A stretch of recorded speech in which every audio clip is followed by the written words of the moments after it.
Welcome to Just a Cup on Believe. I am Bryan Fetzer. This is an organic conversation with some of the world's greatest athletes and individuals that help them along on their journey. And I have an unbelievable guest today. Known him for 25 plus years. He is one of the best track and field coaches and minds and performance that there is in the world. There's no question about that in my mind. Rana Reider, live from Rieti, Italy, which is a pretty cool little town, definitely off the beaten path. But Rana's he's had 6 gold medalists in different events in the track and field world. I mean, some of them, Marcel Jacob, who is the reigning Olympic champ from Italy in the 100 meters. You have Christian Taylor, triple jumper, Andre DeGrasse, Trayvon Bromell, Brian Clay going way back. Dwight Phillips, man, I could just sit and name off all these names of these guys and females, obviously, too, that you've coached. Rana, thanks for joining. It's going to be fun to kind of catch up via podcast. Yeah, it'd be nice. It's been a long time. Saying we've known each other for 25 years kind of puts it in perspective a little bit how old I'm getting.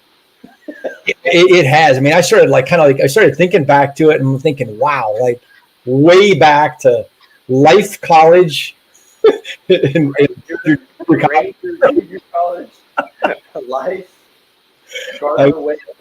yeah. I mean, it goes way back, but that's the one thing it's really cool about sport, and you get to know people along the way, and some people you stay in touch with, and some people you kind of let go along the way. Well, I guess I'm the let go along the way kind of person. Hey, no way. Not even close. We've known each other a long time from all the different perspectives, and then when we catch up, it's like we haven't stopped talking. So it's pretty good. Yeah. It's true. Reese, your son, just kind of showed on the screen. Like, literally, I can remember when he was a literally baby, like in the arms kind of baby. So, it's been a long time, and you've had incredible success. And I think the uniqueness about it is, in sport and in athletics and track and field, most of the time people are honed in on one thing. Hey, like, I'm a sprint coach, I'm a jumps coach, I am a distance coach. But you've kind of hit it across the board. Why do you think that is unique? The guy that gave me my first job, Ted Banks, kind of beat it into my head that I had to be able to coach all events. That he coached all events. The guys back in the day coached events, and you have to learn the sport of track and field, and fall in love with a certain area, but don't limit yourself on what you can coach. And you gotta pay the bills, so figure out where you can pay the bills and make sure you can coach everything. And that's kind of what I've been able to do. You start thinking about it. Performance has so many commonalities. There's so many things that overlap, and too many people try to, you only can coach somebody this way. And I think as I've gotten older and I've had a lot of different people from around the world and different abilities, that you have to change the way you do things for each individual. You can't have some specific, this is my golden plan, this is my golden race model, because it doesn't work. Like what DeGrasse can do is a lot different than what Jacob can do, and Trayvon is able to do things that no one will ever be able to do again. So it's a different. Everyone you have to blend, and so I think that's something that I learned from the older coaches that mentored me is figure out how to plug in what you want to do with what the athlete can handle. What do you think has been the biggest over the years? Over the last, maybe we can go back 20, 30 years, but really, like, what has been the difference in athletes from when you first started coaching to now? I think they were athletes when I started coaching. Everyone played different sports. Everyone could play ball. Everyone had a story of, when I played football back in the day, or if I played basketball, or a lot of the kids nowadays, what did you do growing up? I ran track. I did, and they're really specific. But like some of the stuff that is hard to swallow now for me is because I guess I'm I'm an older coach, but I learned from old coaches, and you had to do work, you had to do volume, you had to understand that the body was going to adapt. And so the biggest thing is when you have new people come into the group, they've come from a low volume training environment, then they have a big learning curve. You would definitely be a little bit higher volume than a lot of the new ones today, because I think a lot of newer coaches, they're more worried about pleasing the athlete and making sure the athlete is happy, as opposed to making them better and putting them. Yeah, I mean, I think the college coaches seem to have it, like the university coaches have it bad, right? With the transfer portal and the world becomes so small that if someone runs fast in California and then you run slow in Florida, your boy in California is going to call me, man, my training plan is this, and I've gotten this much better. And so I think they have to, university coaches have to be able to figure out how to speak their language and keep them happy. I don't know if that's possible. I mean, I have a 20-year-old son, and it's just it's a different world. So, and then you have school and track or whatever sport it is. It's a complicated situation for the university coaches. It definitely is. I mean, you got your pro group, and you guys are based in Jacksonville, Florida, but you're doing an extended training camp over in Italy right now, which is probably for the most people that are going to be following the Olympics. That's kind of a foreign. They don't understand all that goes into being an Olympic athlete and being an Olympic coach. So you're over there for 7 weeks. What's a normal day like in a quote unquote training camp? I mean, for me, my days are like, they don't change, right? Like, no matter where I am in the world, practice starts at 10, right? And so we train at 10. Like here, we have a really good setup. So Rieti, the city sponsors, it's a good setup. So the days that we have 2 sessions a day when we do track and gym, they have lunch delivered to them at the track. So we take about an hour and a half break for lunch. And then we go in and lift. And then after lifting, we have a really good therapy setup. We have Sakara machines, winter care. We have cryo machines. We have pretty much everything set up. So it's just like all inclusive. So they come to the track, they train. We have 2 full-time therapists. Coaching's ready to go. And so it's, they know it's a full-time job. And so we're here for the duration. I still train 6 days a week. That part hasn't changed. And so if they're here and they've made it this long, then they know it's a long day. And so Right. we just try to have, there's a fruit stand that delivers fruit to us in the morning so they can have fruit. We have a water sponsor. And like I said, we have a restaurant that's from Rieti that delivers. They put in like poke bowls or sandwiches, or they bring them lunch, and then we just have lunch at the track. And we have nice tents set up, and people sit around and scroll their phones as usual. I remember some of the food from being in Rieti for some competitions over the years, and some good food. It's a cool little town it's got an incredible stadium. It's incredible facilities for a quote unquote smaller city in Italy. Yeah, I mean, sports is really important to the city here. I mean, it's really important. Like they're hosting all the different world championships, hang glider championships, like a whole bunch of stuff. And so, they resurfaced the track. This has been like a 2-year project to get here. We looked at different areas. One year we were in Germany, another year we were in Slovakia. And so this is kind of going to be our permanent European base. And so I think obviously the Americans, they fly over, they do a meet, and they fly back. And for me, the track meets are here. And so after, you're not making any money once Prefontaine's gone in America. It's just kind of like an all-comers meet. And so we come over here and, you race. Like Andre raced in Hengelo on Sunday, hopped on a flight and flew to Hungary and raced in Hungary. Tuesday, he landed about an hour ago in Rieti. And so then we were able to. They have an under 20 regional championships at the track on Saturday, and so they're letting me duplicate the Olympic schedule. So Saturday we're running around at 100 for the guys, and then Sunday we're going to do a semi-final about 85 minutes apart. So. Oh wow! Do that. So yeah. How many individuals from the group are with you over there? We have 13 people. Yeah. It was hardest on the Americans, I think. Mia's kind of used to it, like because this is what we've done the whole time she's been in the group. Like you fly back 4 days before U.S. champs, and then just be okay. Yeah, so that for her it was okay. For Trayvon, it was a little bit more difficult. And then we fought injuries this year, so it wasn't the best setup for him. But it's kind of the way it goes.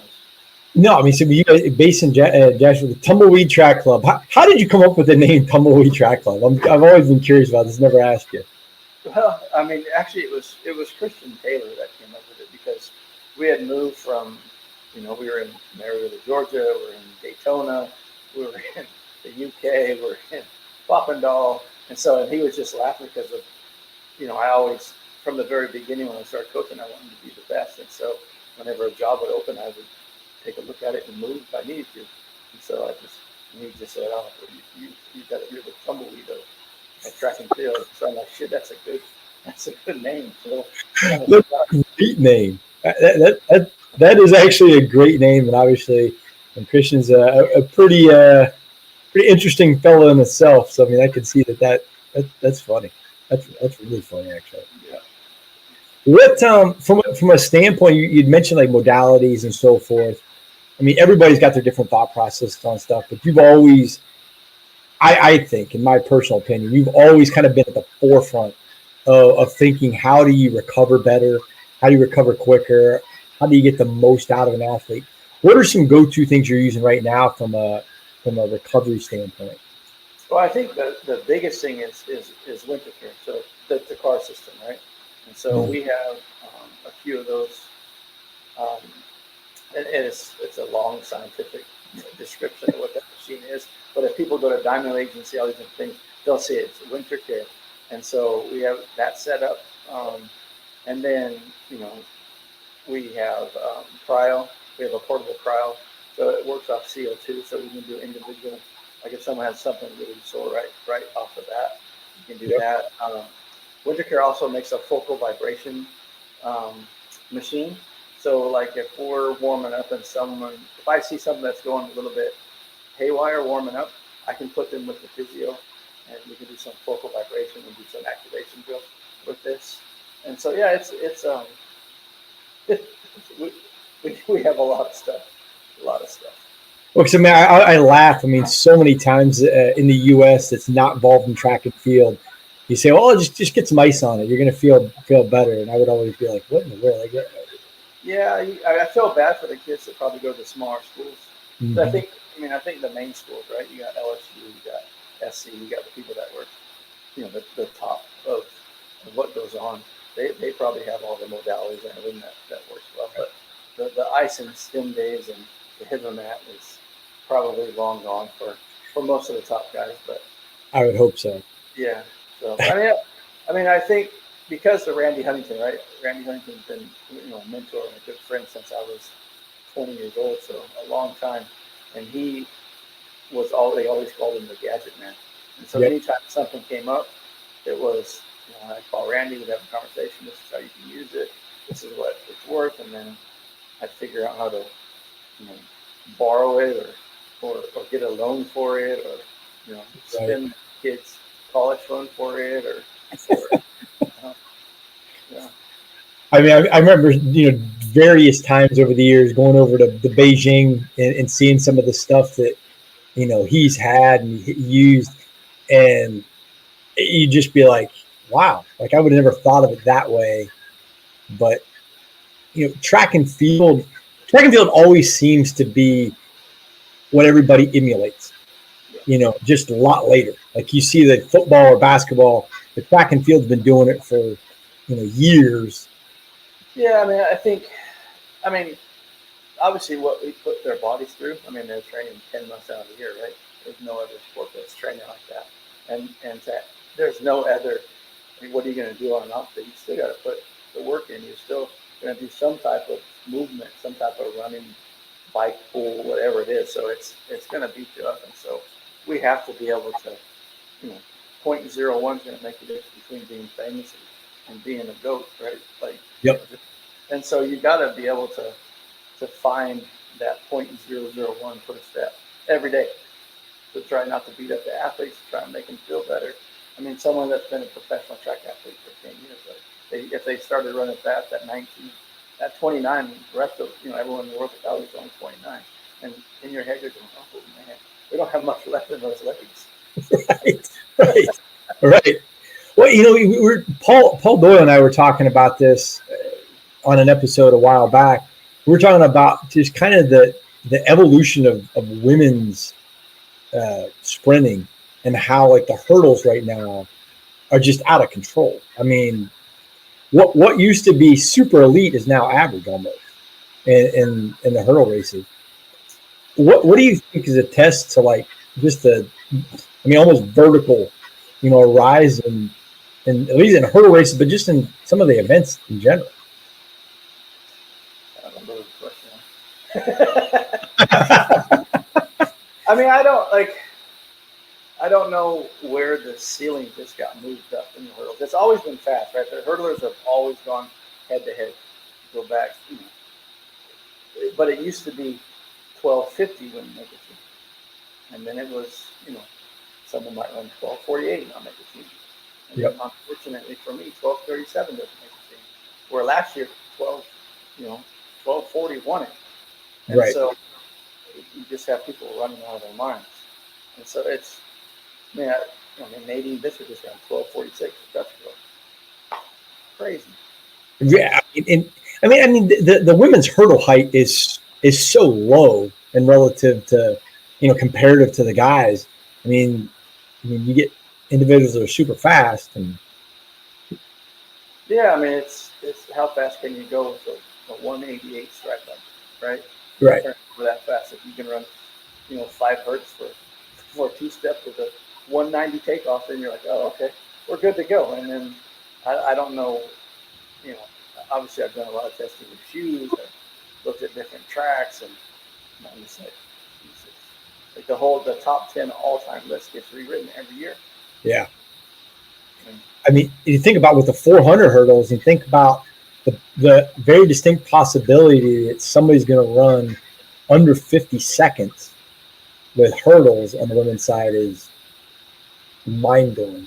If you look at like Sydney's world record from a couple of years ago, and look at the world record for the USA this year, and you look at Femca's ability to run rhythm around the track pretty consistently, I think if they lock horns and Femca gets after it for the first 6-7 hurdles, you might see 2 people run 50.49 seconds. Which is because it's just one of those things. I think back to when I had kids make NCAA finals at like 53, you know, or 55 seconds and stuff like that in the 400 hurdles, and you're like, that's in my mind. I'm thinking, you think, oh, 400 hurdles, 54 seconds is good, 48 seconds is good, and then you go look at the list, like, hey, it's nothing. Right. How? Because the flat 400 hasn't changed much. No. How is the hurdle just? Yeah, it's interesting.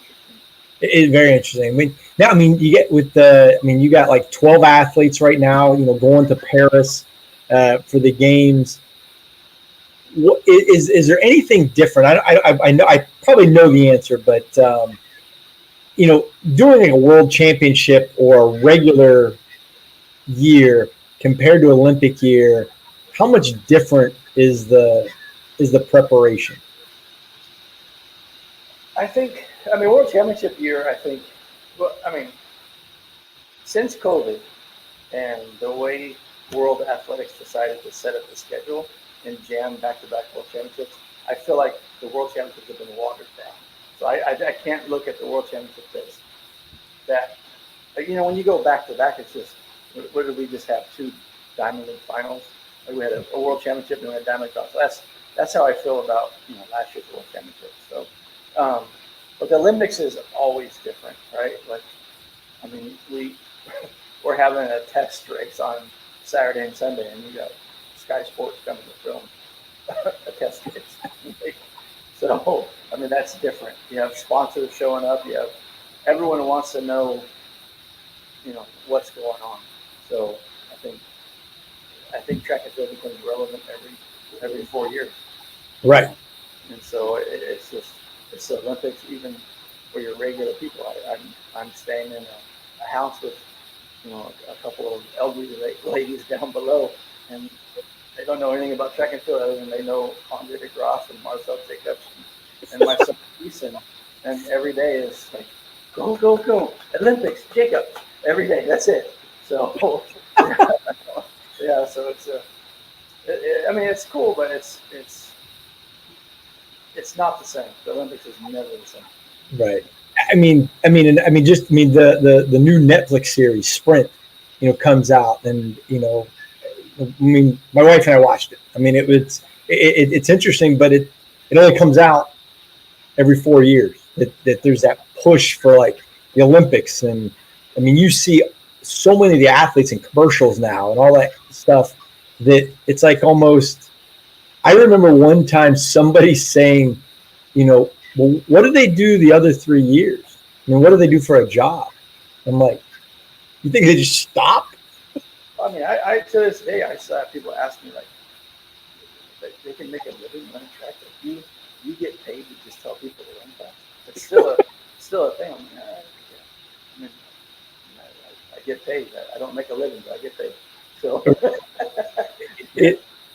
it's funny. I can imagine with all the different places